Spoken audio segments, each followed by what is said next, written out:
Miguel wiped the sweat from his forehead with the back of his hand.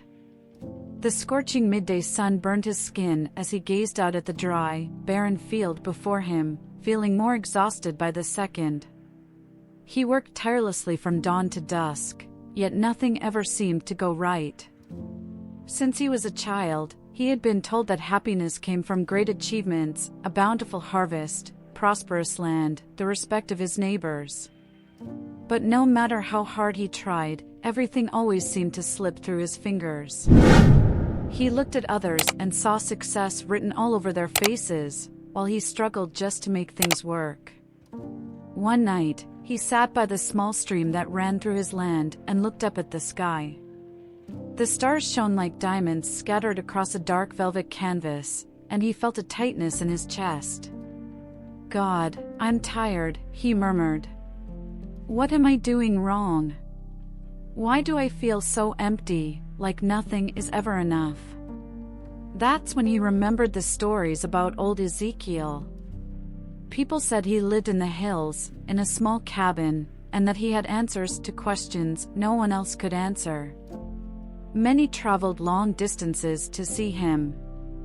Some left with their souls renewed, others walked away unsettled, but no one ever left the same as they arrived. The next morning, Miguel made a decision. He took a small piece of bread, filled a canteen with water, and set off in search of the wise old man. After a long walk along dusty trails, he spotted the wooden cabin nestled among ancient trees. Sitting in the shade of a large fig tree, Ezekiel gazed out at the horizon with a peaceful look, as if he could see beyond what was visible. Miguel hesitated for a moment before stepping forward. Without shifting his gaze, the old man spoke first. "I see restlessness in your heart, young man. What brings you here?" Miguel was caught off guard, but wasted no time. "I want to understand what I'm doing wrong. I work hard, I do everything the way I should, but it never seems to be enough. Happiness always slips through my fingers." Ezekiel turned to him with a mysterious smile and picked up an old bucket beside him. "Then perhaps I have a challenge for you." Miguel stared at the old bucket Ezekiel was holding. It was made of iron, but time had taken its toll. It was rusted, dented, and worst of all, full of tiny holes scattered all over.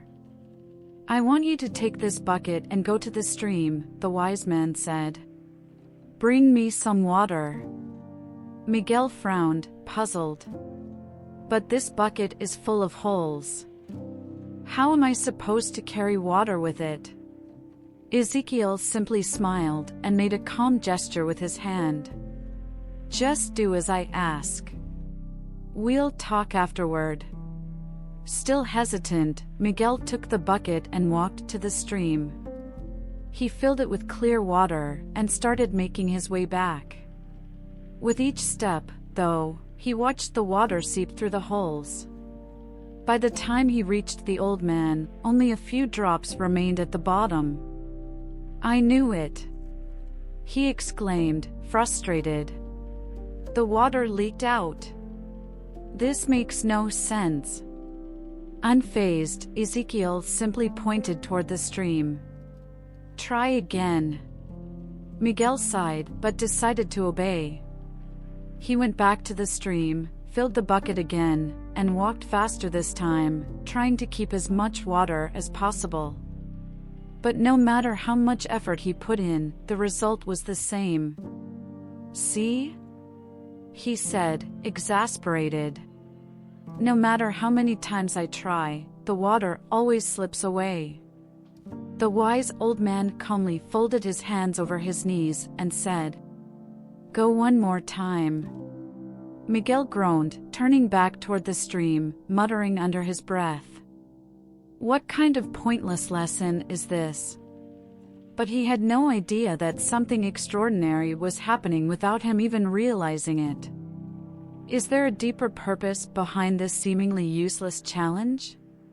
What has Miguel yet to see? If this story has you curious, like the video and subscribe to the channel so you don't miss the next part. Miguel was growing impatient. With every trip to the stream, he felt more and more foolish.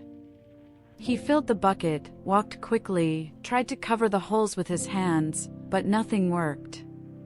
By the time he reached Ezekiel, all that remained were a few insignificant drops.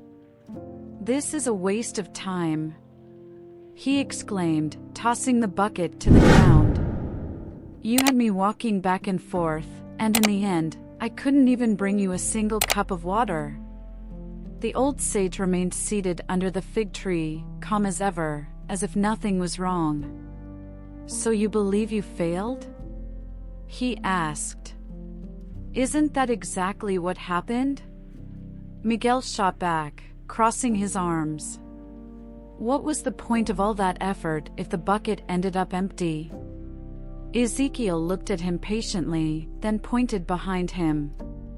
"Look at the path you've walked." Miguel turned around, and in that instant, something unexpected caught his attention. The dry, dusty trail he had walked so many times now looked different. The once parched earth was damp, and tiny green sprouts were beginning to emerge. The thirsty ground had absorbed the water that had spilled from the bucket, and now, where there had been nothing but barrenness, there was life. Miguel stood frozen, speechless. I didn't even notice," he murmured, his heart pounding. Ezekiel smiled. "Many times, we believe we are failing because we don't see the immediate results of our efforts. But what we pour out along the way may be nourishing something greater than we realize." A lump formed in Miguel's throat. All this time, while he had thought he was failing, he had actually been watering the ground, bringing life to the land. "But I was only trying to do what you asked," he whispered, still dazed. The wise man nodded. "Just like in life, Miguel. We often feel frustrated because we can't hold on to everything we desire: time, money, recognition, success. But the real question is not what we manage to keep, but what we leave behind along the way." Miguel lowered his head, feeling small in the face of such wisdom. "So, I wasn't failing?" "Quite the opposite," Ezekiel replied. "You are fulfilling a purpose, without even realizing it." A shiver ran down Miguel's spine. How many times had he felt like he was wasting his time, that his efforts were in vain? And what if, all along, God had been using even his struggles for something far greater?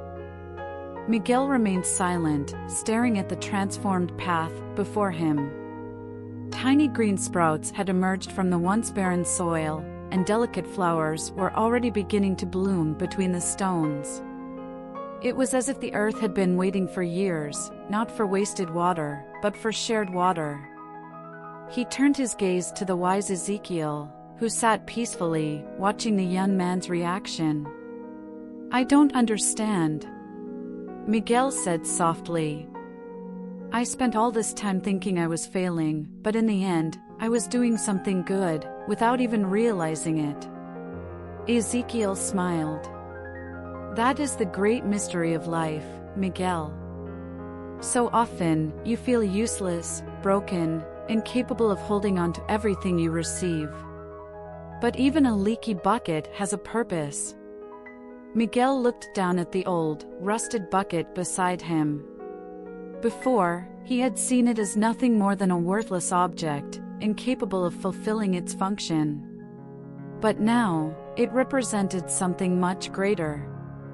The wise man continued. "Have you ever wondered why God allows us to go through hardships? Why, no matter how hard we try, we can never hold on to everything? Health, wealth, time. Sooner or later, it all slips through our hands." Miguel nodded slowly. That question had crossed his mind more times than he could count. "The problem, Miguel, is not what you lose," Ezekiel said, his eyes deep with wisdom. It's what you give. Miguel held his breath for a moment. What I give. Love. Kindness. Forgiveness. Wisdom. Faith. The old man paused before continuing. The world teaches us to hold on, to accumulate, to keep. But God teaches us to share. And that is exactly why He made us imperfect. Miguel's eyes widened. You're saying that even our flaws can serve a purpose? Exactly. Ezekiel smiled. You don't have to be perfect to fulfill a purpose. God can use even your cracks to water the world around you. The young man lowered his head, letting every word sink in. All his life, he had believed that happiness depended on achievement, on something he could grasp and hold on to. But now, he realized that true fulfillment wasn't in what he managed to keep, but in what he left behind along the way. He looked again at the bucket, then at the lush path that had grown from his so-called failure. Miguel kept staring at the lush path, trying to process what he was seeing. The once dry, lifeless soil had been transformed, all because of the water he thought he had wasted. I spent all this time thinking I was failing, he murmured. Ezekiel nodded. Because you were focused on what you were losing, not on what you were leaving behind. Miguel turned to him, doubt filling his eyes. I was always taught that what matters is keeping, accumulating, achieving. That happiness comes from having something solid in your hands. The wise man gave a small smile. And that's why so many spend their lives chasing the wind. They try to hold on to everything but always end up feeling empty. Miguel furrowed his brow. Then, what really matters? Ezekiel picked up the leaky bucket, turning it slowly between his fingers. Miguel, how many times have you helped someone and felt like it wasn't enough? He thought for a moment. Many. Sometimes I do something for someone, but the next day, it feels like nothing has changed. And yet, that person may have received something you will never see. Miguel pressed his lips together. It was true. There had been countless times when he had felt his efforts were useless, as if they made no real difference.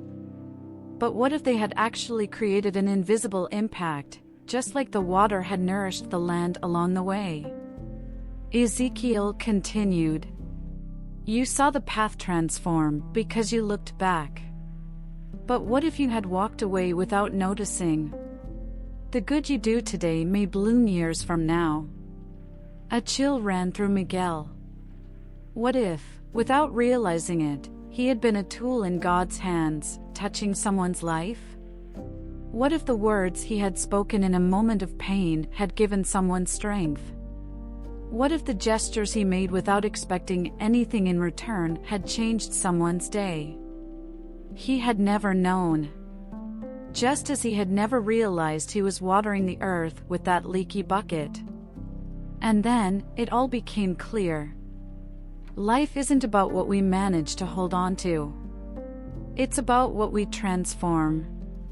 A soft breeze rustled the fig tree's leaves. Miguel took a deep breath, feeling something shift inside him. He had arrived burdened, the weight of feeling like he was never enough.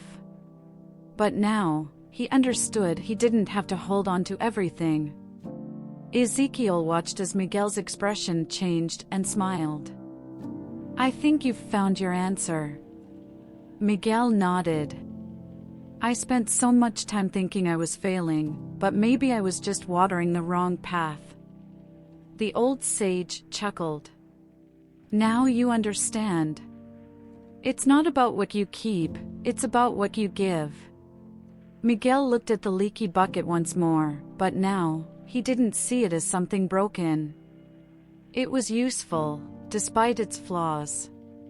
Maybe that was true for all people. Maybe that was true for him. He stood up, a new lightness in his heart. Thank you, Ezekiel. This changes everything for me. The wise man nodded, as if he had known it would. Go, Miguel. Walk without fear. God even uses leaky buckets to water seeds only he can see. Miguel smiled and, with peace in his heart, started his journey home. Now, he was no longer worried about what slipped through his hands. Because he knew that, in time, life would bloom. How many times have you felt like your efforts were in vain? Could it be that, without realizing it, you've been watering seeds along the way? If this story made you reflect, leave a like and subscribe to the channel. And in the comments, share, have you ever realized only later that you made a difference in someone's life? Let's talk. This is Narratives That Embrace, stay with God, and see you in the next story.